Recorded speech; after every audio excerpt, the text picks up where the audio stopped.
Bismillahirrahmanirrahim. Bin niyati liridha'illah wa li husuli syafa'ati Rasulillah sallallahu alaihi wasallam wa li qadha'i hawaijina wa hawaijikum, khususan hawaiji segenap pengurus mushola ar-Rahman, min hawaijid dini wad dunya wal akhirah, wa li futuhi qulubina wa qulubikum wa qulubihim buduhal arifin buduhal ulama'il amilin wasyarihin wa ala ma nawum bisanakuna syarifun wa ila hadratin nabiyil mustafa sayyidina maulana Muhammadin sallallahu alaihi wasallam wa ala alihi wa ashabihi ajma'in ila hadrati sultanil arifin sayyidina Syekh Abdul Qadir Al-Jilani radhiyallahu anhu wa sayyidina Syekh Abil Hasan Ali Asy-Syadili radhiyallahu anhu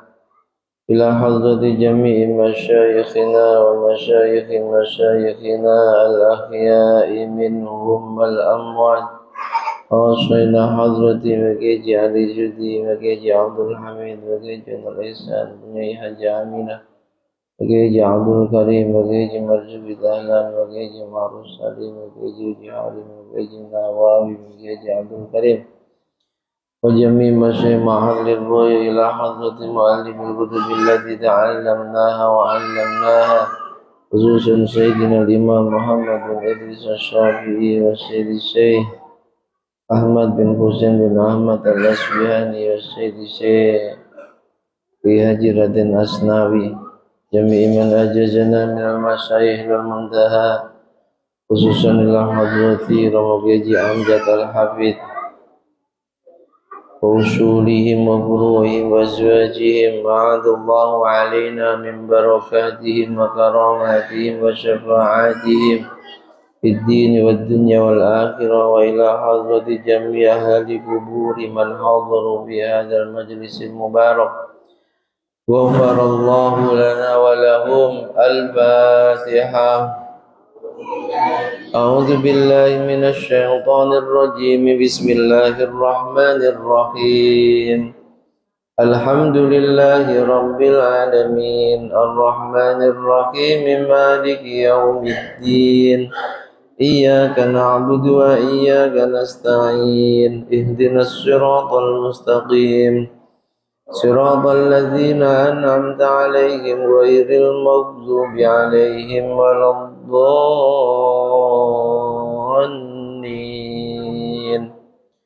رب اغفر لي ولوالدي وللمؤمنين آمين. بسم الله الرحمن الرحيم. بسم الله بدأنا والحمد لربنا والصلاة والسلام للنبي حبيبنا يا الله يا ربنا أنت مقصودنا رضاك مطلوبنا دنيانا وأخرانا يا رحمن يا رحيم يا مالك يا قدوس يا سلام يا مؤمن يا مهيمن يا عزيز يا جبار متكبر يا خالق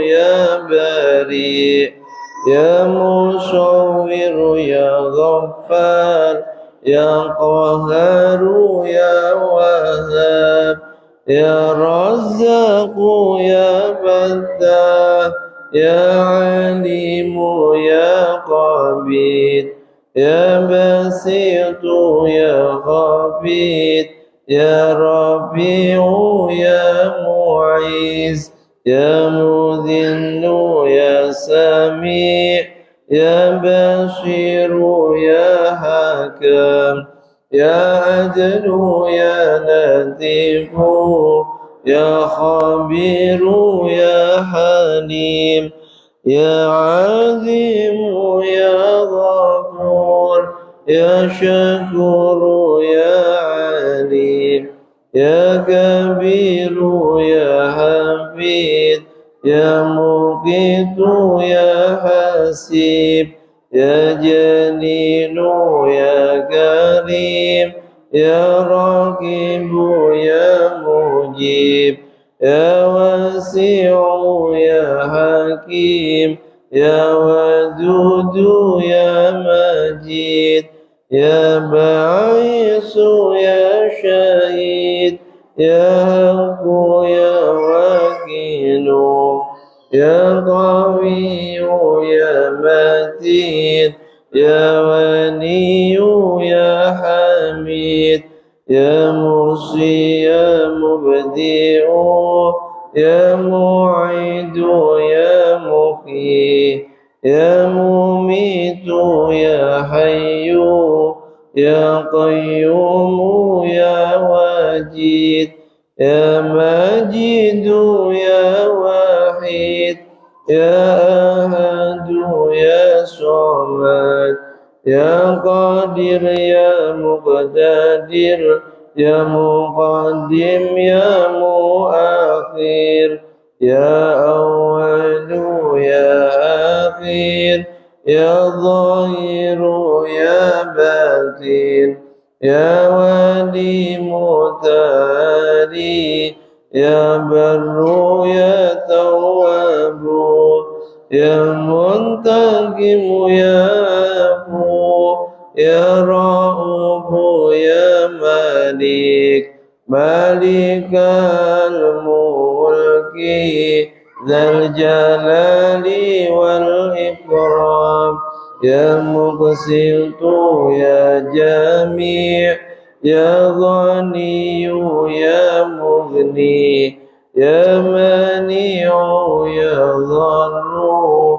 يا نبي يا نور يا هادي يا بديع يا باقي يا وارث يا رشيد يا صبور عز جل ذكره بأسمائك الحسنى اغفر لنا ذنوبنا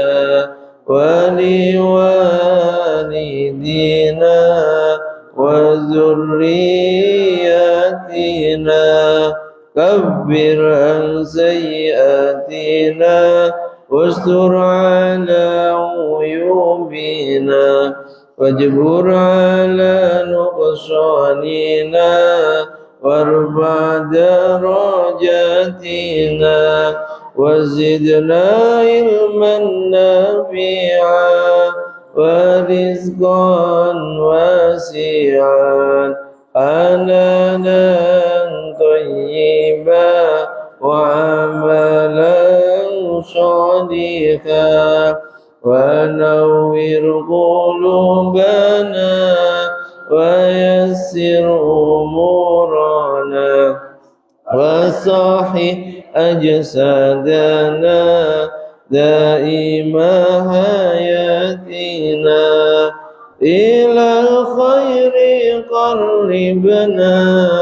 عن الشر باعدنا والقرب رجاؤنا أخيرا نلنا المنى بلغ مقاصدنا واقضي هوائجنا والحمد لإلهنا الذي هدانا صل وسلم على طه خليل الرحمن وآله وصحبه إلى آخر الزمان.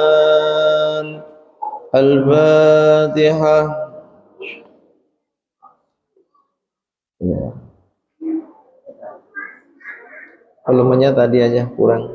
Volumenya seperti tadi aja. Kurang. Bismillah, alhamdulillah, wassalatu wassalamu ala rasulillah Sayyidina wa maulana Muhammad ibn Abdillah wa ala alihi wa ashabihi wa man nasarahu wa wala. La hawla wa la quwwata illa billah. Subhanaka la ilma lana illa ma 'allamtana innaka antal alimul hakim. Rabbi shrah li sadri wa yassir li amri wahlul 'uqdatam min lisani yafqahu qawli, amin. Amma ba'd. Yang sangat kami hormati, kami muliakan segenap jajaran pengurus dan Dewan Kemakmuran Musholla Ar-Rahman Perumahan Pondok Pelangi 3 dan juga segenap tokoh masyarakat Pondok Pelangi 3, terkhusus Bapak RT yang alhamdulillah hadir di majelis mulia ini, dan seluruh jajaran pengurusnya yang kami hormati dan kami muliakan, bapak-bapak, ibu-ibu, hadirin wal hadirat, jamaah semuanya yang juga sangat kami hormati, kami muliakan, kaum muslimin muslimat, mukminin mukminat, rahimana wa rahimakumullah wa as'adakumullah. Alhamdulillahi Rabbil Alamin. Mari senantiasa kita panjatkan kehadirat Allah Subhanahu wa Ta'ala yang kembali di waktu duha yang mulia ini Allah masih berkenan melimpahkan berbagai macam rahmat, nikmat, taufik, hidayah serta inayahnya kepada kita, terutama nikmatil iman wal Islam, juga nikmat kesehatan, sehingga kembali kita bisa bermujalasah bersama, duduk bersama di majelis yang mulia, majelis ilmu, majelis zikir, majelis doa. Harapan kita semua mudah-mudahan dengan segala kekurangan majelis kita ini Allah berkenan meridhoi dan menerimanya, amin, menjadi majlis yang istiqomah, yang benar-benar membawa keberkahan, kemanfaatan, kemaslahatan, terkhusus untuk warga perumahan Pondok Pelangi 3 dan umum untuk kita semua, fid din wa dunya hatta al-akhirah, amin amin Allahumma amin. Salawat salam semoga senantiasa tercurah limpahkan keharibaan beliau junjungan alam, sang pembawa pelita Islam, Nabi Agung Muhammad Sallallahu Alaihi Wasallam, dengan ucapan doa Allahumma salli wa sallim ala Sayyidina Muhammad wa ala ali Sayyidina Muhammad. Semoga dengan segala kelemahan kita, kekurangan kita, kemaksiatan kita, Rasulullah berkenan mengakui kita sebagai umatnya, dan kelak di hari kiamah benar-benar mendapatkan syafaatnya, amin amin Allahumma amin. Bapak Ibu jamaah semuanya yang dirahmati Allah, kajian rutin kita kitab Fasolatan. Pagi hari ini pembahasan masih tentang rukun-rukunnya sholat. Pagi hari ini kita membahas tentang rukunnya sholat, yakni sujud dan tata caranya. Ya, yang punya kitab silakan disimak. Ini karena kitab Fasolatan itu berbahasa Jawa, karya beliau Kiai Haji Raden Asnawi, ulama Nusantara yang lama belajar di Makkah sezaman dengan Hadratus Syekh Kiai Haji Hasyim Asy'ari, pendiri NU Kiai Haji Ahmad Dahlan, dan juga termasuk salah satu kiai yang ikut mendirikan NU, utusan dari Jawa Tengah, khususnya Kudus, masih keturunan Kanjeng Sunan Kudus. Makamnya pun di belakang mihrab Masjidil Aqsa Menara Kudus. Nah, kita bacakan Jawanya dulu ya. Sama sebenarnya kalau kita ngaji fikih bahasa Arab dulu. Nggak paham juga kan? Nah, bahasa Jawa yang bukan Jawa mungkin nggak paham. Tapi insya Allah banyak ternyata Pak RT ini orang Padang lama juga belajar di Jawa. Ya. Bismillahirrahmanirrahim. Qala al-muallif rahimahullahu taala wa nafa'ana bihi wa bi ulumihi wa bi asrarihi wa bi anwarihi fid dharain amin. Bab carane sujud, tata cara sujud yang benar. Ya, jangan sepelekan praktek sholat. Sekali lagi, sholat itu penentu diterima dan tidaknya amal-amal ibadah kita. Kalau nanti di hari kiamah kok ternyata hasil hisab amal sholat kita buruk, kita kerjakan ternyata tidak sesuai tuntunan syariatnya, tidak sesuai syarat rukunnya karena kita malas belajar atau malu belajar sebab merasa sudah tua, padahal nihil pemahamannya tentang sholat, maka tidak diterima oleh Allah dan berpengaruh pada amal-amal soleh yang lain. Karena yang pertama kali dihisab, diteliti, dimintai pertanggungjawabannya itu adalah amal sholat. Barokah mau ngaji, andai ternyata kok dalam praktek sholat ada kekurangannya, barokah mau ngaji, kekurangannya dimaklumi oleh Allah, dimaafkan. Kekurangannya disempurnakan oleh Allah, barokah mau ngaji. Nalika mudun, ketika turun untuk sujud, tangane ora perlu diangkat mendur, nggak perlu ngangkat tangan. Masih banyak kita lihat, mungkin karena ya ketidaktahuannya, atau terkadang banyak orang awam yang malas belajar, nggak mau belajar, dia melakukan ibadah sendiri itu ragu. Ini yang benar caranya gimana sih? Ragu, tapi nggak mau belajar. Banyak yang ketika dia mau sujud ngangkat tangan dulu, nggak perlu ya. Ngangkat tangan dalam sholat itu hanya disunnahkan di 4 tempat. Berapa? 4 tempat. Selain itu nggak disunnahkan, bahkan bisa menjadi makruh. Kalau kita melakukan kemakruhan dalam sholat, kalau sholat itu sholat jamaah, tufawwitu fadilatal jamaah, hilang keutamaan jamaah yang dilipatkan 27 derajat itu hilang. Kalau kita sholat sendiri, kita melakukan kemakruhan sholat, pahala sholat kita ini juga tidak sempurna. Ngangkat tangan di 4 tempat itu, yang pertama saat takbiratul ihram, sunnah ngangkat tangan ketika takbir pertama kita mulai sholat. Yang kedua ketika mau rukuk, sunnah. Yang ketiga ketika bangun dari rukuk untuk i'tidal, sunnah. Yang keempat ketika bangun dari tahiyat awal. Ini saja. Mau sujud tidak sunnah ngangkat kedua tangan.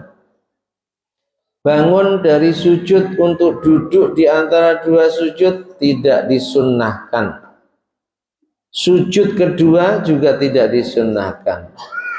Makanya beliau Kiai Haji Raden Asnawi menjelaskan di sini, nalika mudhun tangane ora perlu diangkat mendhuwur, enggak perlu mengangkat tangan. Luwe dhisik dengkul pertama yang turun, kedua lutut. Diselehake ing bumi, letakkan kedua lutut dulu, jangan kedua tangan, apalagi langsung jidat koprol namanya. Jadi kedua lutut dulu, kecuali yang sedang asam uratnya tinggi, nah itu dimaklum lah ya. Pernah punya asam urat? Ayo, yang pernah merasakan asam urat rematik, itu terkadang kalau kita praktekkan sujud dengan kedua lutut dulu nggak mampu. Banyak kita itu nggak boleh mentertawakan orang yang sujud kok beratnya kayak gitu, jangan. Saya yang sudah membuktikan dulu ketika sehat-sehatnya suka begitu, ya sujud kok beratnya, ternyata ketika ngalami rematik kumat, asam urat kumat itu, masya Allah, bangun itu andan-andan. Saya habis operasi itu nggak bisa sujud sempurna, baru beberapa hari ini saja dapat obat dari Pak Arnold kok cespleng. Ya, masya Allah, buat sujud sakit, bangun dari sujud ini ya, kecuali kalau yang sedang kondisi seperti itu dimaklumi. Tapi kalau kita sehat sempurna, maka praktek sujud yang benar, kedua lutut diletakkan dulu di bumi. Perlu dipraktekkan, dibayangkan dulu ya, nanti setelah pembahasan kita praktekkan. Kedua lutut diletakkan ke lantai, baru nyusul kedua tangan, baru setelah itu jidat, sebagian jidat. Makanya nggak boleh tertutup meskipun hanya satu helai rambut. Bapak-bapak yang pakai kopiah nggak boleh ketika sholat itu kopiahnya begini sehingga sujudnya pada kopiahnya. Ada seorang ulama penceramah hebat dari Kudus itu, berkali-kali saya dengarkan ketika beliau menjelaskan sholat, nyoroti tentang A'agim. Saya masih ingat itu bukan kok bicarakan orang, tapi untuk pelajaran agar cara memakai penutup kepala jangan seperti A'agim. Sehebat apapun A'agim, waktu itu lagi tenar-tenarnya sebelum game sebab poligami ya kan? Makanya kalau pengen game poligamilah seperti A'agim. Wah, itu sering dalam ceramahnya alumni Qudsiah itu. Sehebat apapun A'agim, kalau cara sholatnya masih seperti itu, sholatnya nggak sah. Gitu. Ternyata setelah kita lihat, memang mohon maaf beliau kalau pakai imamah terlalu over, sehingga pasti saat sujud pada imamahnya, pada kopiahnya, jidatnya tidak nempel ke bumi. Imamah ini termasuk mahmul, perkara yang dibawa saat sholat. Gak boleh kita sujud pada mahmul. Paham ya? Jadi bapak-bapak yang pakai kopiah harus benar-benar dibuka jidatnya, terus diteliti, ada rambut gak? Kalau sampai ada rambut meskipun satu helai saat sujud, kita sujudnya di rambut, tidak sah. Paham ya? Apalagi ibu-ibu, satu helai rambutnya nampak, batal sholatnya. Sebab apa? Auratnya terbuka. Auratnya terbuka. Auratnya perempuan seluruh wajah kecuali, seluruh tubuh kecuali wajah dan kedua telapak tangan. Atasnya pergelangan tangan. Rambut aurat nampak satu helai, batal sholatnya. Makanya sebelum sholat itu sangat dianjurkan untuk persiapan. Toto-toto dulu dilihat, ada nggak rambutnya yang nampak. Terus yang biasa bawa rida seperti kita atau sorban, apalagi sapu tangan, jangan sampai sebab melihat lantainya ngeres, tahu ngeres ya, kotor, lalu sujudnya pakai sapu tangannya. Atau ibu-ibu yang ketika sholat pakai mukena potongan, nggak boleh. Semisal sholat di satu tempat, lantainya kotor, saat sujud sengaja untuk dijadikan alas telekongnya, batal sholatnya. Kenapa? Dia tidak sujud pada tempat sholat, tapi dia sujud pada perkara yang dibawa saat sholat. Dalam hal ini adalah telekung. Paham ya? Ya meskipun kotor. Makanya sebelumnya kalau sekiranya kotor dan gak nyaman kita nanti sujud, kita bersihkan. Atau kalau kita bawa rida jangan dipakai, tapi jatuhkan sebagai sajadah. Itu beda. Kita pakai saat sujud kita ke rida karena panjangnya nggak sah. Tapi kalau dari awal kita lepas, kita jadikan tempat sujud, maka sholat kita, sujud kita sah. Paham ya? Ilmu-ilmu seperti ini jangan disepelekan, ini penting. Karena terkadang kita al-insan mahalul khata' wan nisyan, sering lupa, harus diulang-ulang. Banjur tangan loro diselehake ono ing bumi. Pak RT paham nggak ini? Ya? Pak RT ini orang Padang tapi belajar lama di Jawa. Paham sikit-sikit ya?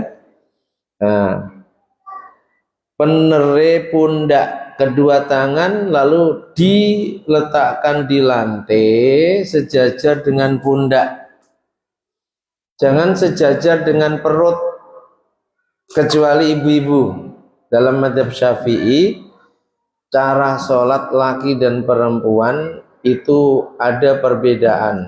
Saat ruku, saat sujud, saat ada perkara yang dilakukan imam sehingga perlu diingatkan, itu dalam mazhab Syafi'i laki perempuan beda. Ruku, sujud perempuan disunnahkan untuk menyambungkan. Kalau ruku berarti sikunya ini ditempelkan ke lambung. Kalau sujud perutnya tempelkan ke paha. Itu mazhab Syafi'i.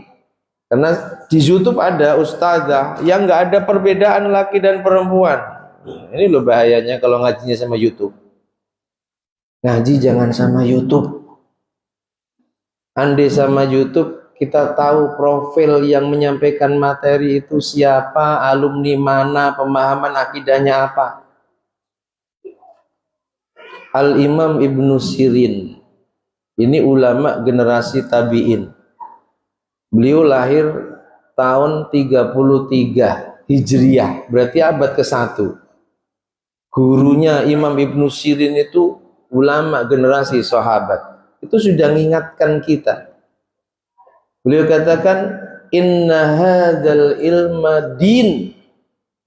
Ilmu syariat itu bagian dari agama.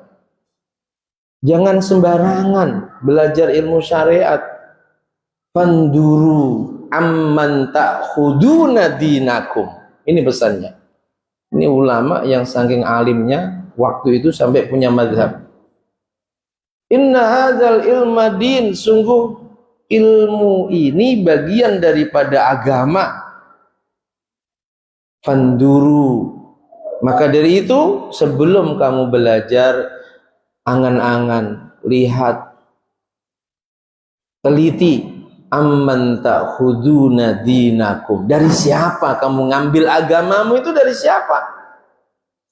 Jangan sembarangan, tapi ucapannya mantap yai, ngegas. Syariat nggak perlu ngegas. Orang jualan ya ngegas nggak apa-apa. Kecuali kalau materinya hanya motivasi, nggak masalah, silakan. Tapi kalau sudah bicara tentang akidah, jangan sembarangan orang. bicara tentang tata cara ibadah, syariat, jangan sembarangan orang. Berapa abad coba? Beliau hidup di abad kedua Hijriah. Sekarang 15 abad. Ulama besar di zamannya, Al-Imam Ibnu Sirin, telah mengingatkan kita, karena di waktu itu pun sudah mulai banyak orang yang ketika belajar agama tidak selektif dalam memilih guru. Yang penting sesama muslim. Beliau ini kan alumni Madinah, beliau ini kan alumni Makkah, beliau ahli sholat malam, ahli puasa sunnah, hafal Quran. Kadang kan begitu. Ayo baca sejarah pembunuh menantunya Rasulullah, sepupunya Rasulullah, pemuda yang pertama kali masuk Islam, khalifah keempat. Ada yang masih ingat namanya? Ada yang masih ingat namanya? Coba. Namanya Abdurrahman bin Muljam. Bajingankah dia? No. Tukang mabuk? Sama sekali tidak. Para ulama memberikan kesaksian yang hidup di zamannya. Abdurrahman bin Muljam itu sosok yang qaimul lail wa shaimun nahar wa hafidul Quran. Hafal Quran, ahli sholat malam, ahli puasa sunnah. Mengapa sampai tega dan berani membunuh Sayyidina Ali karramallahu wajhah? Karena pahamnya, akidahnya beda dengan paham dan akidahnya umumnya umat Islam. Sudah mengikuti paham Khawarij, yang itu sudah dinubuahkan Nabi setelah perang Hunain. Nabi bagi-bagi ghanimah, harta rampasan.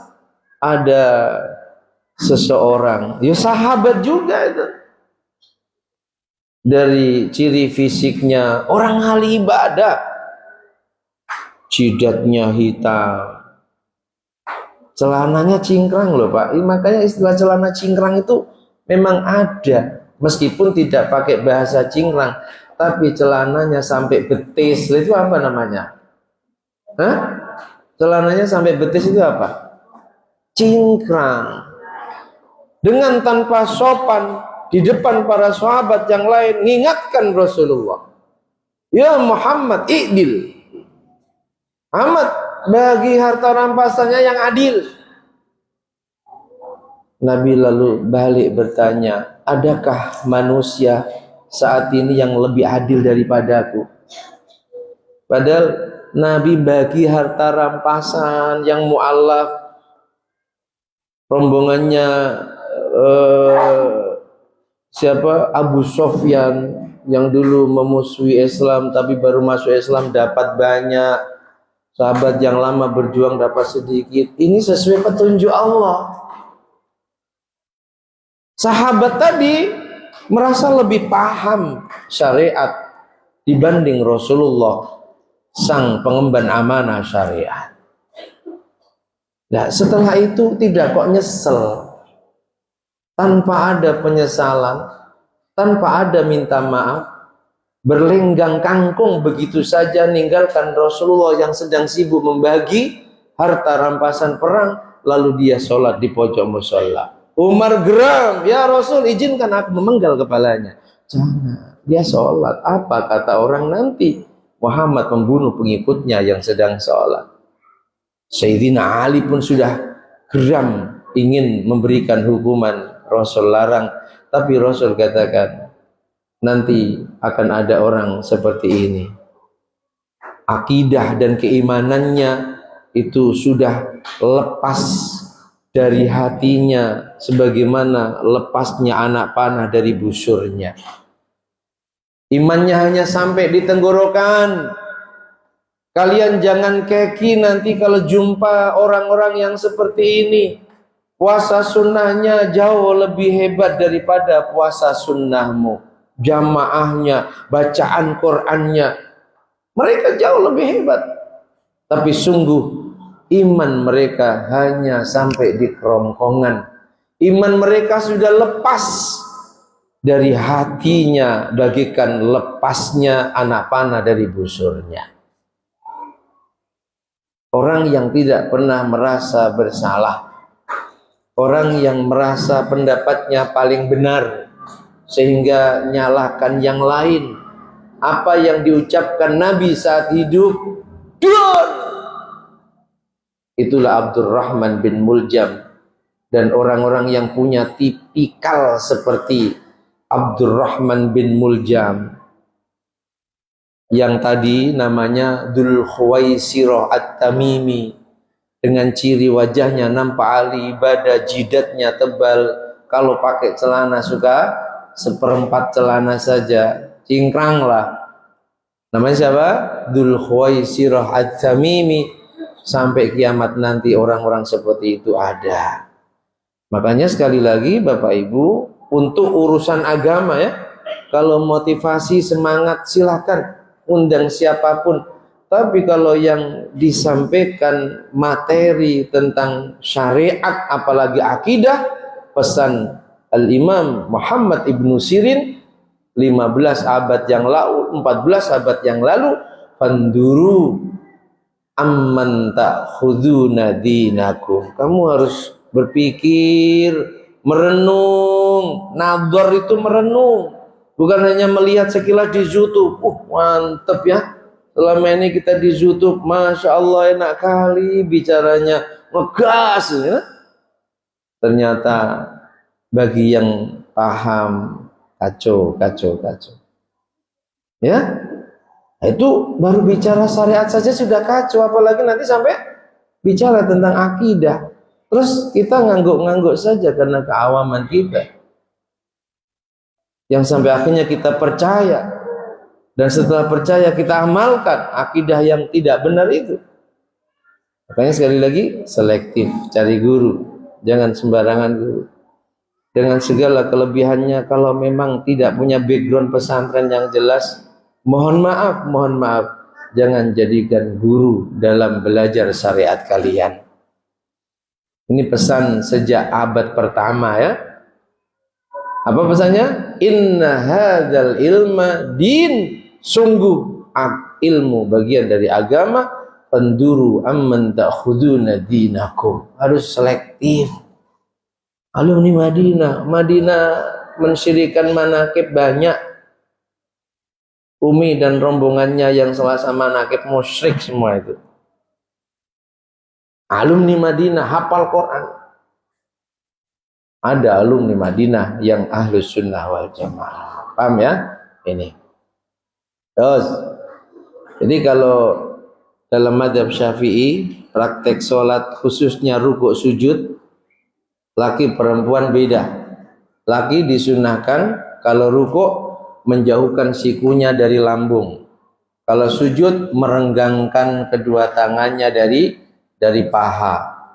Sekiranya kata Nabi ada kambing yang lewat di bawahnya, bisa lewat. Kambing kecil maksudnya ya. Kambing kecil. Itu nih bijaknya, arifnya ulama kita, ditambah keterangan. Itu kalau sholat sendiri. Asnawi memberikan tambahan penjelasan. Kalau sholatnya di samping orang, jangan terlalu renggang. Masya Allah arifnya. Padahal kalau di kitab fikih yang asli nggak ada. Cuma dalam prakteknya, gara-gara ingin sunnah merenggangkan tangan saat sujud, kanan kirinya tersakiti. Ini namanya praktekkan syariat tanpa menggunakan kearifan lokal. Nah, ini di sini dijelaskan, kalau sholatnya di samping orang, ya sewajarnya saja, jangan sampai guru sunnah, tapi kamu melakukan keharaman. Apa keharamannya? Yang di samping kanan kirimu terganggu. Bapak Ibu, nggak tahu kalau perempuan ya, ada yang modelnya juga begitu, ibu-ibu yang sholatnya begini. Nah, itu bukan mazhab Syafi'i. Jadi kalau Syafi'i untuk perempuan saat rukuk sujud lebih menutup aurat. Paham ya?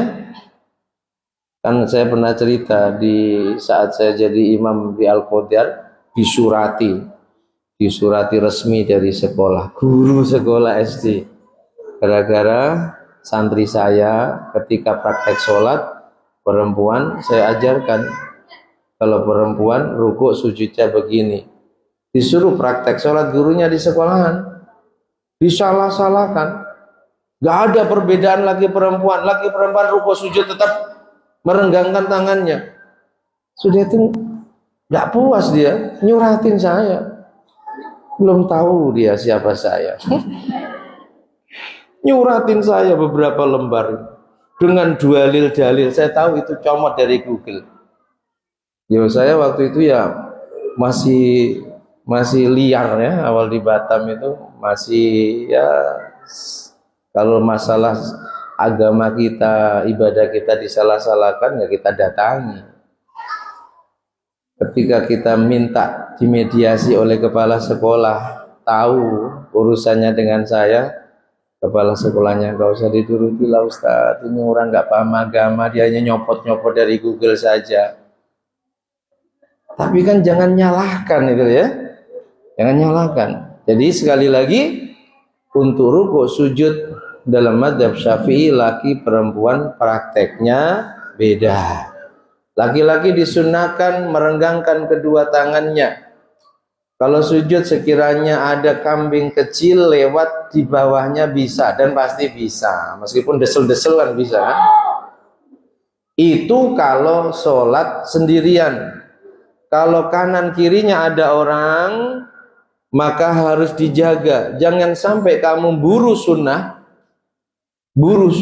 merenggangkan kedua tangan, tapi ada yang tersakiti dan itu haram. Mengganggu kekhusyuan orang sholat, meskipun itu dengan ibadah sholat, itu haram. Jam tidur baca Quran baik gak? Baca Quran baik gak Pak? Pak, baca Quran Bu baik gak? Beribadah, tapi bisa jadi haram kalau tidak sesuai waktunya.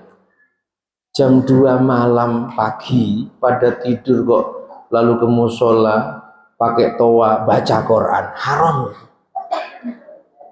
Karena apa? Mengganggu, menyakiti orang lain yang sedang istirahat. Nah, Rasulullah itu dakwanya seperti itu, Pak. Bukan kok mentang-mentang ini kan baca Quran, kenapa kalian larang, rasis kalian? Kamu baca Qurannya jam berapa? Kearifan lokal, bagaimana kita menjalankan syariat tanpa ada yang tersakiti. Nah, beliau di sini pun demikian. Sujud kalau tidak ada kanan kiri silahkan, untuk laki-laki renggangkan, tapi kalau ada kanan kiri jangan sampai terganggu. Semua pasti punya pengalaman sholat jamaah di samping mereka yang kalau sholat mohon maaf kalau berdiri ngangkang, kalau sujud merenggangkannya terlalu berlebih. Terganggu nggak kira-kira? Malah ada yang kami sering punya pengalaman cari kaki orang lain. Memahami merapatkan itu harus rapat. Jadi kalau belum ada yang nempel kakinya dicari-cari itu. Nyari-nyari saja sudah batal loh. Itu namanya buru sunnah, merapatkan barisan tapi melakukan hal yang bisa membatalkan sholat. Sudah begitu menyakiti orang lain. Risih kita Pak, minimal bahkan terganggu sholat kita. Amin. Jadi sujud, laki-laki disunahkan merenggangkan kedua tangan, perempuan tidak, disunahkan menutup. Ketika kita sholat, ya, di samping orang, maka kita harus menjaga kekhusyuan sholat mereka. Nah, dah. Kita baca, tapi sudah dijelaskan.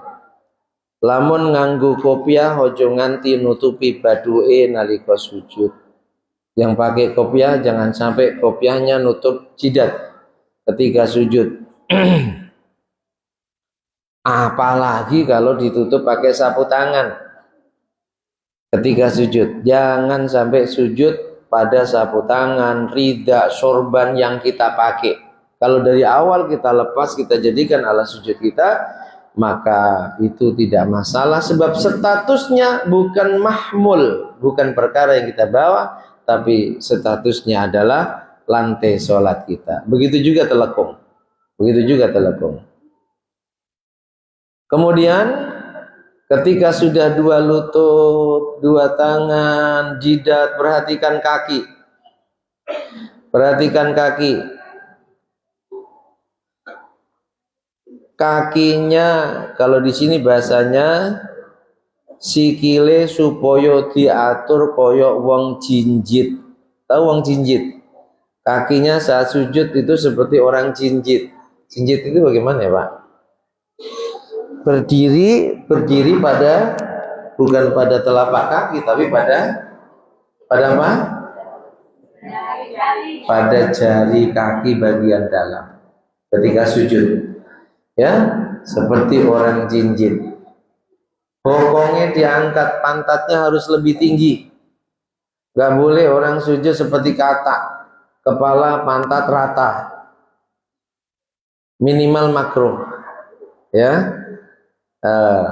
gak boleh, gak sampai batalkan. Tapi kalau sujud kok kepalanya lebih tinggi daripada pantatnya, sepakat ulama batal. Kalau masih sama seperti katak, ada yang mau jadi kelinci percobaan? Amal ya. Pokoknya sama rata, mengkangkang seperti katak sujudnya, masih ada ulama yang hanya makruh. Tapi kalau praktek sujud kok kepalanya lebih tinggi daripada pantatnya, maka sepakat ulama sujudnya batal. Kalau sujudnya batal, otomatis sholatnya juga tidak sah. Sikute ojo nganti dipepetake weteng. Kedua siku jangan ditempelkan perut untuk laki-laki. Luwih becik tumrap wong lanang sikute dibenggangake. Dianjurkan untuk laki-laki sikunya direnggangkan. Sikunya direnggangkan. Mengkono mau lamun ora ngalang-ngalangi kancane sing jejer sembahyang. Ini lho tarifan beliau. Merenggangkan kedua siku seperti itu kalau kita sholatnya sendirian. Kita sholatnya kanan kiri tidak ada orang. Kalau ada orang, jangan sampai mereka terganggu gara-gara kita ingin mengerjakan sunnah merenggangkan kedua tangan kita. Untuk laki-laki, untuk perempuan disunahkan menutup, menempelkan sikunya nyambungkan sikunya, pahanya dengan perut. Kalau saat rukuk ini menempelkan kedua sikunya ke lambung. Ini tumrap wong wadon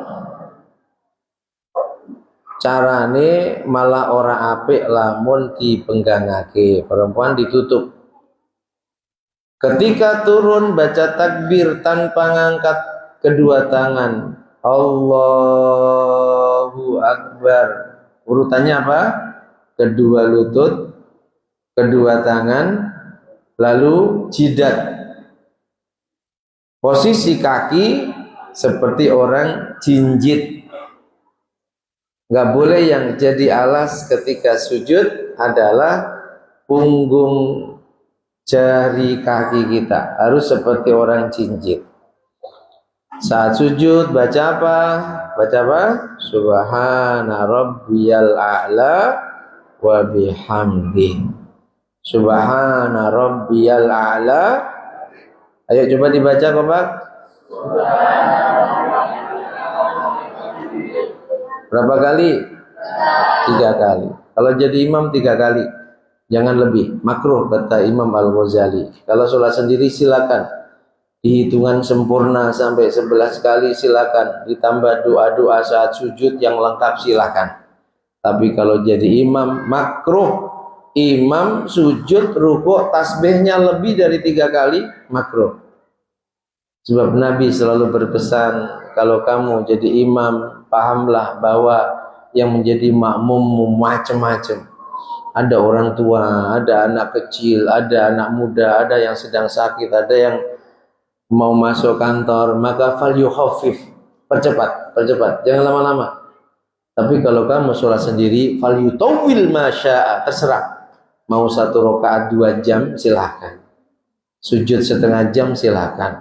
Tapi kalau sholat sendiri, sholat menjadi imam, maka sholatlah yang ringan. Selesai masalah sujud. Kemudian pembahasan berikutnya, carane lungguh antarane sujud loro. Bagaimana sih sebenarnya cara duduk yang sempurna ketika duduk di antara 2 sujud? Kedua tangannya diletakkan di mana, lalu sampai sebatas apa? Nah, itu pembahasan berikutnya. Saya kira cukup lah ya materinya. Pokoknya kita santai, yang penting status kita masih belajar. Status kita masih belajar. Kalau kita status masih belajar syariat, kita nggak tahu ajal kita kapan menjemput kita, kita meninggal dengan status masih belajar syariat, maka meninggal kita adalah meninggal syahid, yang sebagian riwayat mengatakan bukan hanya selamat dari fitnah dan siksa kubur, tapi seperti orang yang syahid dunia akhirat akan masuk surga tanpa hisab. Alhamdulillah. Terus niatkan belajar, jangan pernah nyepelekan ilmu. Orang ahli ilmu itu orang yang mengatakan ketika belajar ilmu yang sama di 1000 kali, semangatnya, perhatiannya tetap sama saat dia belajar ilmu itu pertama kali. Nah, kita terkadang sombong, Pak, belum begitu paham karena sudah 2 kali kita pelajari, lalu datang ke majelis, tahu materinya sama, sudah 2 kali saya belajar, kita sombong, nggak mau belajar lagi. Itu bukan ahli ilmu. Orang dikatakan cinta ilmu, ahli ilmu, meskipun 1000 kali dia belajar ilmu yang sama, semangatnya sama dengan semangat pertama kali dia belajar ilmu itu. Mudah-mudahan Allah terus bimbing hati kita, Allah anugerahkan di hati kita orang-orang yang cinta pada ilmu, ahli ilmu, semangat belajar ilmu ini terus terpupuk dan tertanam dalam hati kita sampai akhir hayat kita. Amin amin Allahumma. Kemudian wallahu a'lam bishawab. Al-Fatihah.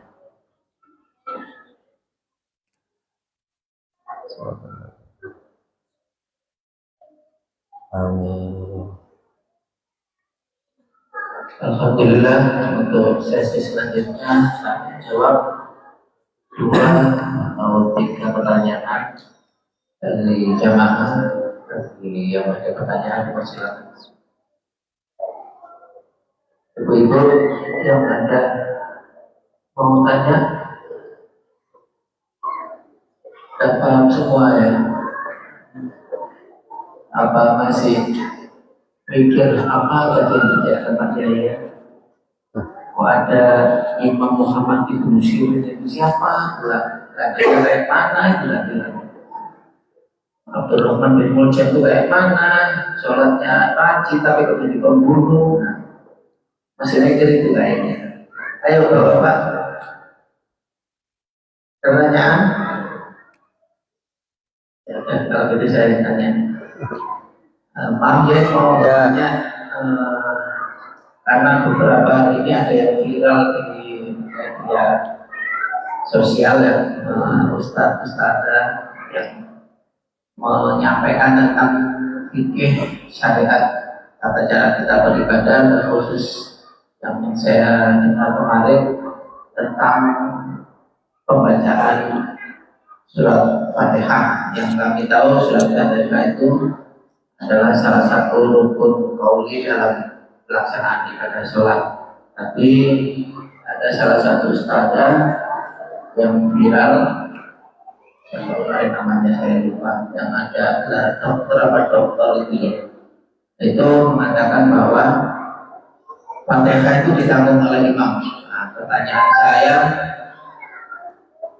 kapan Fatihah itu ditanggung oleh imam, atau memang Fatihah itu semuanya ditanggung oleh imam? Mungkin bisa dijelaskan tentang kewajiban seorang makmum membaca surah Al-Fatihah dalam sholat. Mungkin saja. Terima kasih. Ya, saya juga nyimak itu ya, nyimak. Makanya 2 hari yang lalu saya membuat tulisan artikel di website IPIM tentang hukum wanita haid duduk dalam masjid. Mengapa kita buat tulisan tersebut?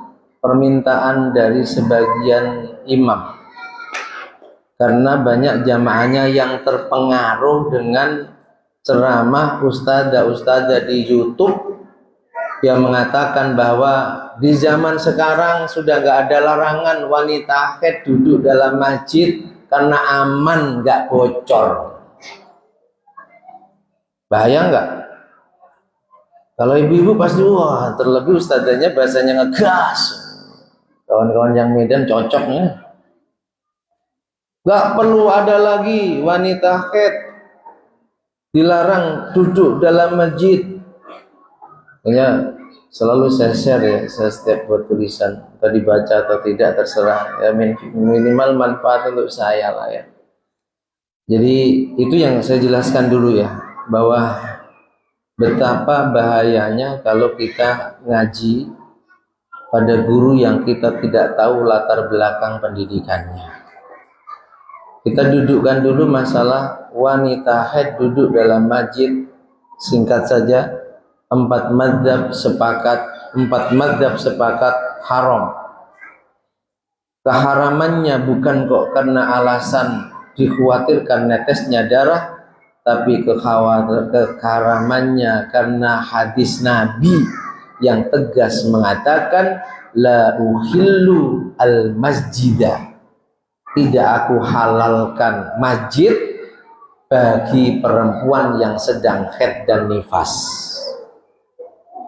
Beda kalau hanya sekedar lewat, nggak masalah. Itu pun kalau memang yakin tidak ada darah yang dikhawatirkan netes.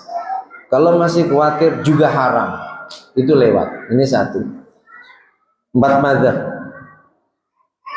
Tapi katanya ada ulama yang membolehkan, Ustaz. Itu pendapat ulama di luar madzhab 4. Tulisan berikutnya nanti bagaimana hukum mengikuti pendapat ulama di luar madzhab 4 dalam masalah syariat. Tunggu saja. Besok jadi tulisan itu dengan referensinya. Ya, 1. Jadi kalau ada ustazah yang mengatakan zaman sekarang sudah nggak masalah, makanya kalau ibu-ibu sedang tidak bisa meninggalkan hadir di majelis ilmu dan ternyata sedang haid, maka diserambi. Kalau serambi masjid masih aman, karena ada ulama yang membedakan hukum duduk di serambi dan hukum duduk di dalam masjid. Fatihah dalam mazhab Syafi'i, kecuali kalau kajiannya ustazah tadi itu kajian fikih perbandingan mazhab, sebagaimana kajian kami di Masjid Baitul Azim, menyampaikan seperti itu nggak masalah, tapi harus dijelaskan ini mazhab siapa yang berkata seperti itu. Dalam mazhab Syafi'i, mazhab mayoritas di dunia ini, berdasarkan hadis la sholata liman lam yaqra bi fatihatil kitab, tidak sah sholatnya orang yang tidak membaca Fatihah dalam setiap rakaatnya, maka kewajiban membaca Fatihah bukan hanya bagi imam dan bagi orang yang sholat sendirian. Kewajiban membaca Fatihah juga wajib bagi makmum. Makmum ada 2. Ada berapa? Nah, ini agak mulai berat ini. Perhatikan benar ya. Karena kita dulu pun dikasih pemahaman tentang perbedaan makmum muwafiq dan makmum masbuk itu perlu diulang-ulang belajarnya, perlu berkali-kali debatnya baru paham. Nah kalau Bapak Ibu ngajinya hanya seperti ini kok bisa langsung paham, hebat. Mungkin bisa, tapi mungkin keluar musola sudah lupa. Makmum ada dua. Ada yang namanya makmum muwafiq, apa? Halo? Ada yang namanya makmum masbuk, apa? Makmum masbuk. Makmum yang Fatihahnya ditanggung imam itu makmum masbuk. Itu pun dengan syarat imamnya adalah imam yang layak menanggung Fatihah makmumnya. Karena ada imam yang nggak layak menanggung Fatihah makmumnya. Imam anak kecil ini nggak bisa nanggung Fatihah makmumnya karena dia belum balik. Sayyidah Aisyah pernah mau jamaah, nggak ada sahabat yang tua, yang ada sahabat Dakwan. Itu masih kecil, diminta untuk ngimami. Wafi riwayah sahabat Dakwan ngimaminya pun masih dengan membaca. Sah jamaahnya, tapi andai ada makmum masbuk, maka sahabat Dakwan tidak nanggung Fatihah makmum. Yang kedua, imam yang memang bacaannya jauh dari standar ilmu tajwid, nggak bisa bedakan antara ini idgham izhar, apalagi sampai iqlab, apalagi sampai nanti masuk dalam bahasan, nggak paham sama sekali. Itu juga nggak layak untuk nanggung Fatihahnya makmum masbuk. Makmum muwafiq itu siapa sih sehingga dia tetap wajib baca Fatihah di setiap rakaatnya? Makmum muwafiq adalah makmum yang tidak ketinggalan. Nah, tapi ini perlu dijelaskan agak detail.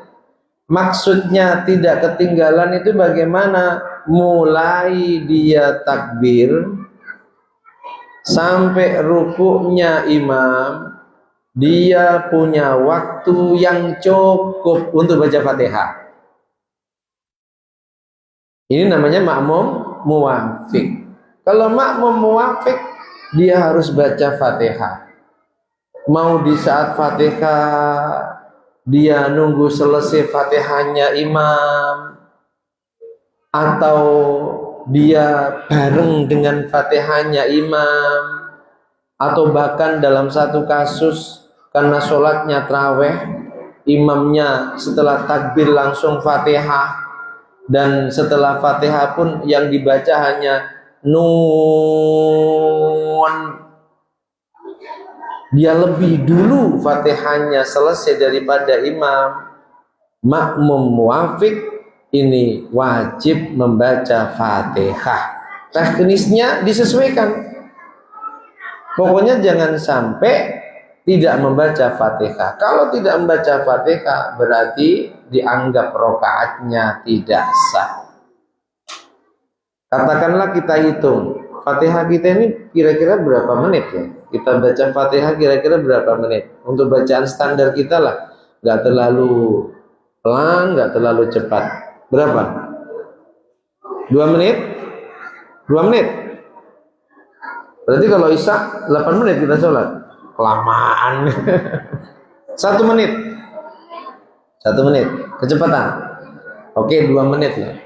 Setelah takbiratul ihram sampai rukuknya imam ada waktu 2 menit. Maka status kita muwafiq, yang Fatihah kita tidak ditanggung imam. Kita harus baca Fatihah sendiri. Mau bacanya nanti nunggu imam selesai baca Fatihah, karena kita tahu kebiasaan imam ini kalau sholat isya surahnya agak panjang sehingga kita aman. Selesai Fatihah kita baca Fatihah, kalau masih ada waktu kita dengarkan bacaannya. Atau karena dalam praktek sholat tarawih, khususnya tarawih di Jawa, kampung kami itu tarawih memang ya 20 menit itu selesai. maka silakan setelah takbir langsung Fatihah. Waktu 2 menit ini harus digunakan untuk baca Fatihah. Kalau sampai waktu yang hanya 2 menit setelah takbir kok kita gunakan untuk baca kabiro, kita gunakan untuk ta'awud, sehingga saat kita Fatihah baru iyyaka na'budu wa iyyaka nasta'in imam rukuk, maka kita tidak boleh ikut rukuk. Harus menyelesaikan Fatihah kita.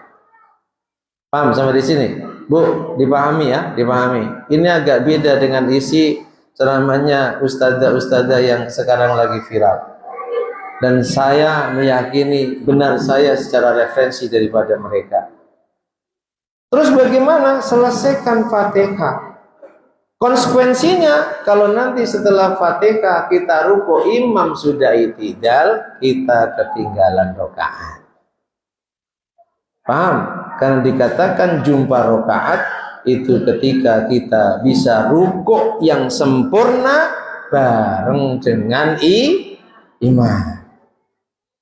Jadi kalau sekiranya setelah takbir sampai rukuknya imam itu ada waktu yang cukup baca Fatihah, jangan digunakan untuk yang lain. Kalau sampai digunakan untuk yang lain, maka status kita muwafiq, yang Fatihah kita enggak ditanggung imam, sehingga saat kita baca Fatihah harus kita selesaikan dengan konsekuensi. Andi kita selesaikan Fatihah kok kita enggak jumpai rukuknya imam, maka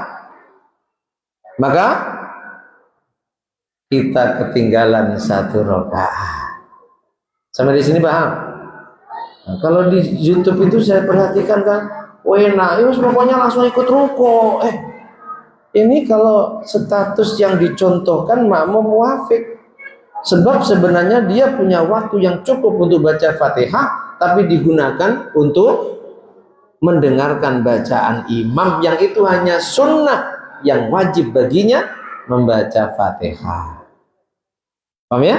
Ini namanya makmum muwafiq, Fatihahnya tidak ditanggung imam, makmum harus baca Fatihah sendiri. Yang kedua, makmum masbuk.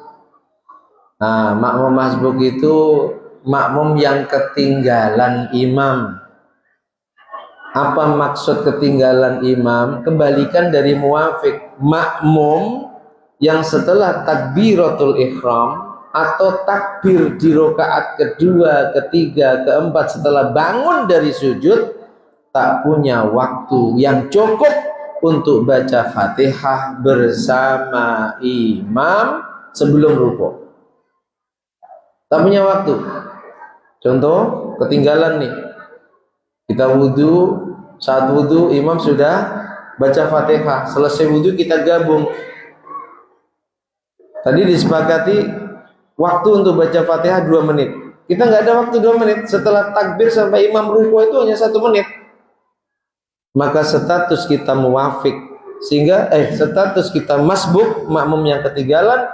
Kalau makmum masbuk, Fatihah kita ditanggung imam. Makanya ketika kita ketinggalan seperti itu, setelah takbir langsung baca Fatihah. Kabirau iftitah, tinggalkan. A'udzubillah sebelum Fatihah, tinggalkan. Langsung Allahu Akbar, Bismillahirrahmanirrahim, Alhamdulillahirabbil alamin, Arrahmanirrahim. Baru sampai Ar-Rahmanir-Rahim kok imam sudah rukuk, maka langsung ikut rukuk. Karena status kita masbuk, Fatihah ditanggung imam. Meskipun baru sampai Ar-Rahmanir-Rahim. Paham ya? Paham Bu? Jadi makmum ada berapa? 1 namanya makmum, 2 namanya makmum yang ditanggung Fatihahnya oleh imam, namanya makmum. Apa makmum muwafiq? Ayo, baru saja sekian menit lupa, belum keluar musola, apalagi keluar musola. Apa makmum muwafiq? Makmum yang tidak ketinggalan imam, ya. Boleh jawaban itu, tapi kurang detail. Makmum muwafiq adalah makmum yang setelah takbiratul ihram memiliki waktu yang cukup untuk baca Fatihah sebelum rukuknya imam. Masih punya waktu 2 menit. Itu muwafiq. Kalau muwafiq, maka Fatihah kita tidak ditanggung imam, harus baca Fatihah sendiri. Yang kedua namanya makmum masuk apa?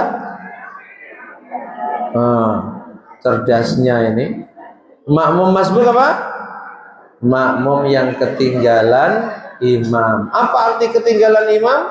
Setelah takbiratul ihram tidak punya waktu yang cukup untuk baca Fatihah sampai rukuknya.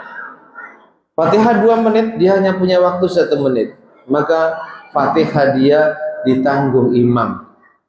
Yang harus dia lakukan setelah takbir Allahu Akbar langsung Fatihah. Ta'awud tinggalkan, kabirau tinggalkan. Baru 1 ayat, Bismillahirrahmanirrahim, Alhamdulillahirabbil alamin. Imam rukuk, ikut rukuk. Karena status kita masbuk, maka Fatihah kita ditanggung oleh imam. Itu pun kalau imamnya bukan anak kecil. Kalau imamnya anak yang belum balik, meskipun dia hafal Quran, maka tidak bisa nanggung Fatihahnya makmum masbuk. Paham ya? Sampai di sini paham? Itu harus perhatikan, Bu. Kalau selama ini kok kita nggak baca Fatihah, sementara kita ngaku mazhab Syafi'i, dan dalam mazhab Syafi'i aturan sholat, baik sholat sendiri, menjadi imam maupun makmum, setiap rakaat harus baca Fatihah. Berarti gimana sholat kita selama ini? Itulah kita perlu belajar, mengulangi, membenahi ibadah sholat kita. Pertama secara syariat, tentu nanti pun disertakan juga bukan hanya secara syariat, tapi bagaimana supaya sholat kita bisa khusyuk dan diterima oleh Allah Subhanahu wa ta'ala. Mungkin itu penjelasan dari pertanyaan yang disampaikan. Mudah-mudahan bisa dipaham. Paham ya? Paham? Insya kunci, terus kunci. Sanuqri'uka fala tansa illa masya Allah 3 kali. Biar terkunci. Sewaktu-waktu kita butuh, kita bisa nerangkan, kita paham. Masalahnya nggak dikunci ya. Jadi belum bubar sudah kececer itu. Dikunci ya. Itu dawuh Bayi Anwar Mansur. Pertama saya ngaji di Lirboyo. Ketika khataman ta'lim, beliau mengijazahkan itu. Kamu habis belajar ngapalkan kunci. Dengan 1 ayat dari Quran, baca 3 kali. Sanuqri'uka fala tansa illa masya Allah. Sanuqri'uka fala tansa. Biar nggak kececer. Kan banyak nih ya, kayaknya paham di majelis, ramah-tamah di luar tadi apa ya pakai nerangkan. Ya, kunci. Saya kira cukup, sudah jam 11, mudah-mudahan jam 11 kurang seperempat ya. Kalau sekiranya nggak ada pertanyaan, ada lagi? Oh ya, silakan. Ada pertanyaan?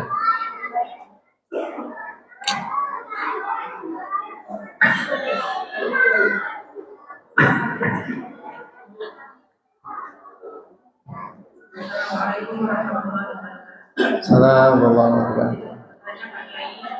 Yang pertama, bagaimana hukumnya laki-laki yang sholat tidak memakai peci.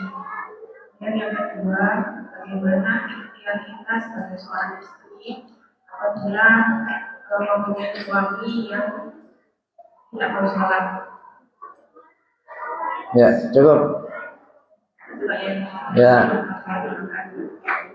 Disunahkan ketika sholat memakai penutup kepala, entah topi, entah peci, entah sorban, itu sunnah. Andai sewaktu-waktu tidak pakai peci, tidak sampai mempengaruhi keabsahan sholat.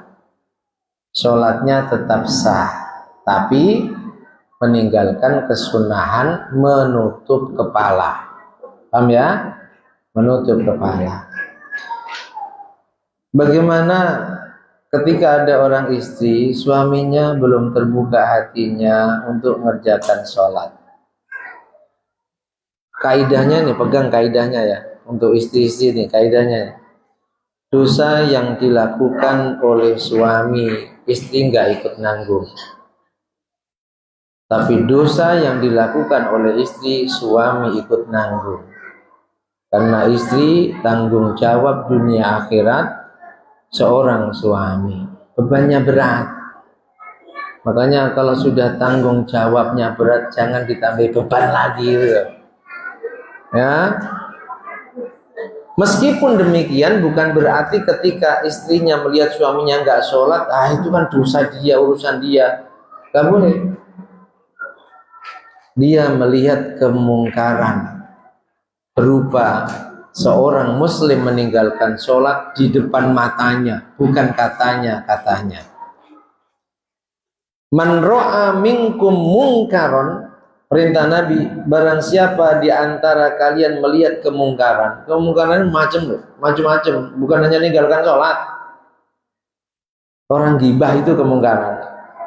Tapi kita asik bergabung dengan mereka, nimbrung ikut gibah. Jadi kemungkaran bukan hanya meninggalkan sholat, bukan hanya mabuk, bukan hanya sampai ulama ada yang ekstrim, lebih baik ahli mabuk tapi bisa jaga lisan daripada kalian terkenal ahli sholat tapi cangkemmu.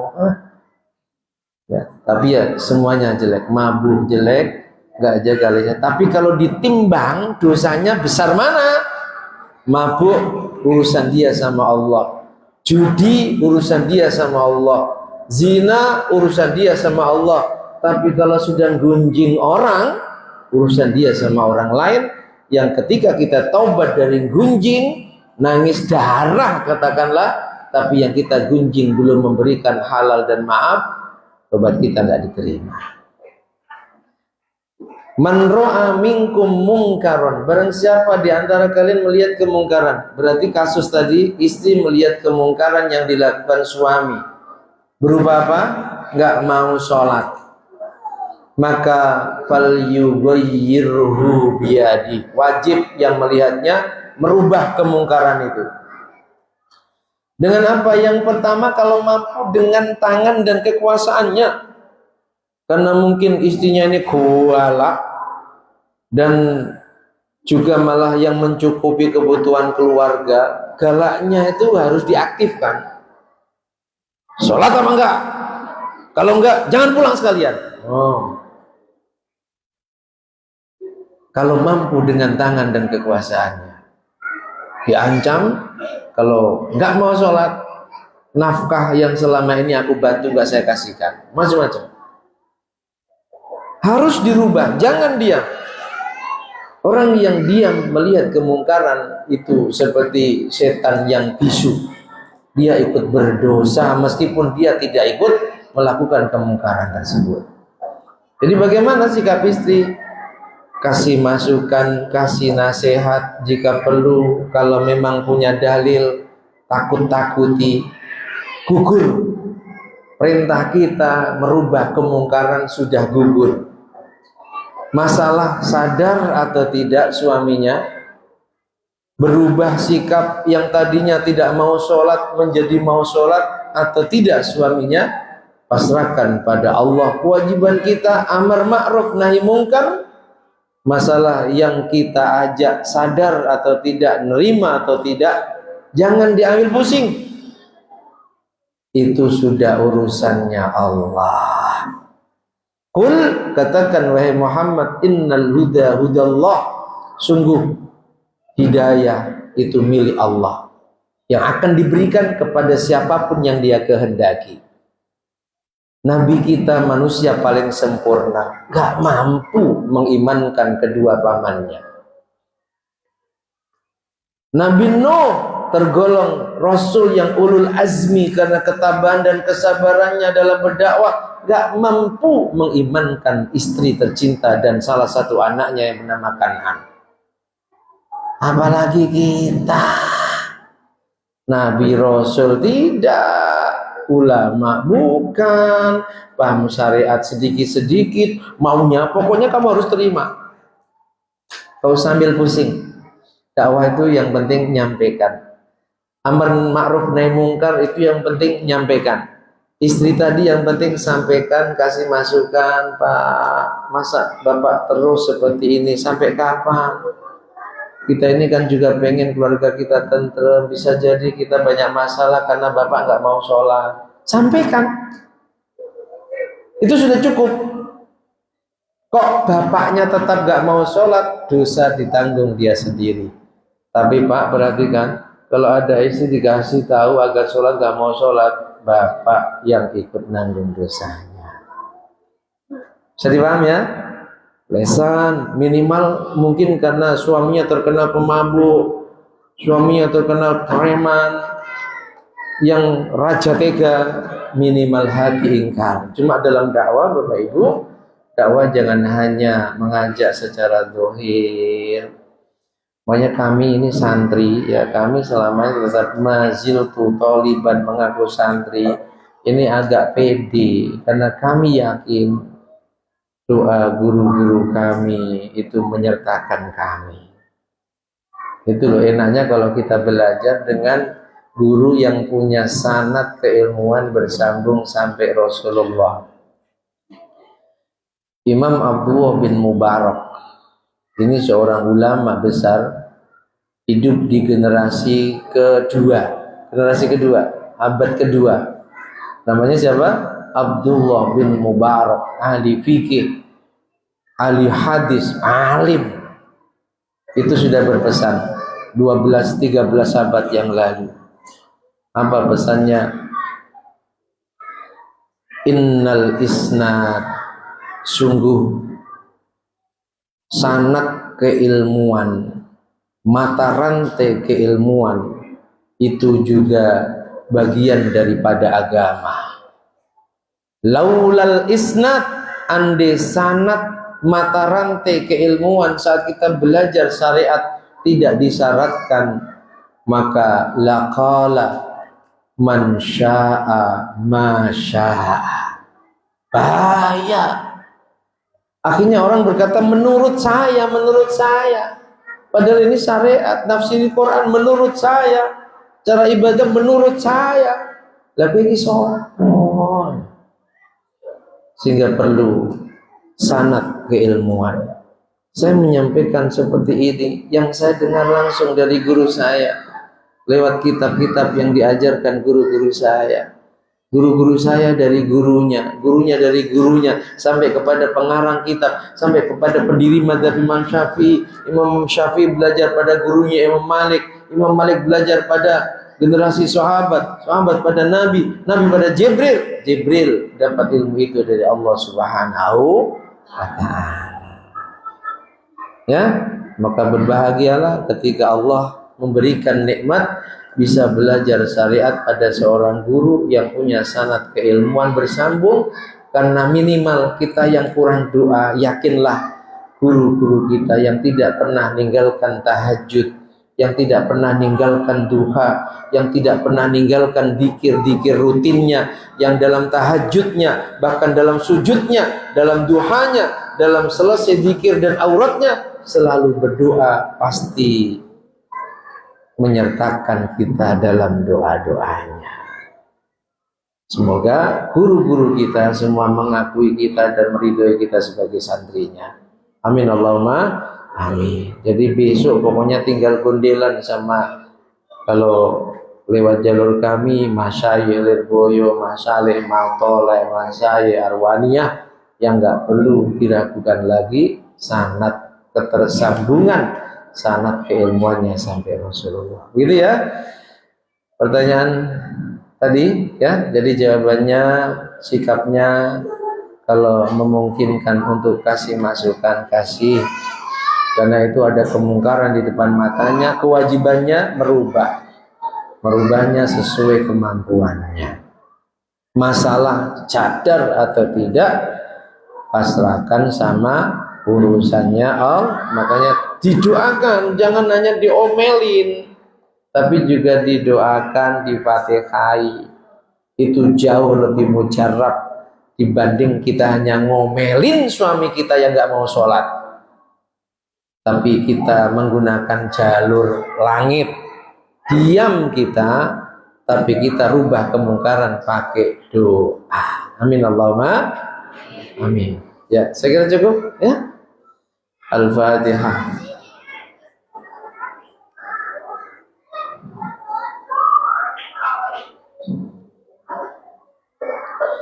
Bismillahirrahmanirrahim. Alhamdulillahi rabbil alamin. Allahumma salli wa sallim ala sayyidina Muhammad wa ali sayyidina Muhammad.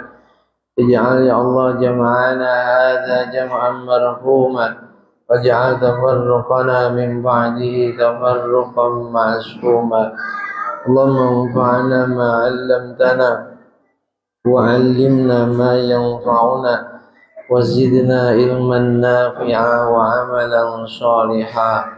اللهم أرنا الحق حقا وارزقنا اتباعه وأرنا الباطل باطلا وارزقنا اجتنابه. اللهم اجعلنا من أهل الاستقامة. Mampukan kami ya Allah ya Rabb menjadi hamba-hambamu yang ahli istiqamah. Ahli istiqamah ya Allah, saat menghadapmu anugerahkan husnul khatimah, husnul khatimah. Allahumma wasi' alaina rizqana wa 'adhib alaina khalqaka bi rahmatika ya arhamar rahimin. Rabbana taqabbal minna innaka antas samiul alim. Wa sallallahu ala sayyidina Muhammad wa alihi wa sahbihi wa sallam. Walhamdulillahi rabbil alamin. Bismillahirrahmanirrahim. Wal 'ashri innal insana lafi khusrin illa alladhina amanu wa 'amilus solihati wa tawassaw bil haqqi wa tawassaw bis sabr. Subhanakallahumma wa bihamdika asyhadu an la ilaha illa anta astaghfiruka wa atubu ilaik. Subhanallah wa bihamdih adada khalqi wa ridha nafsi wa zinata arshi wa midada kalimatih. Subhanallah wa bihamdih adada khalqi wa ridha nafsi wa zinata arshi wa midada kalimatih. Subhanallah wa bihamdih عدد خلقي ورضا نفسي وزنة عرشي ومداد كلماته. سبحان الله والحمد لله ولا إله إلا الله والله أكبر ولا حول ولا قوة إلا بالله العلي العظيم. عدد ما علم الله وزنة ما علم الله wa mil'a ma'alimallah. Demikian, ada kurang dan lebihnya mohon maaf. Akhirul kalam, wallahul muwaffiq ila aqwamit thoriq wal 'afu minkum. Assalamualaikum warahmatullahi wabarakatuh. Alhamdulillah.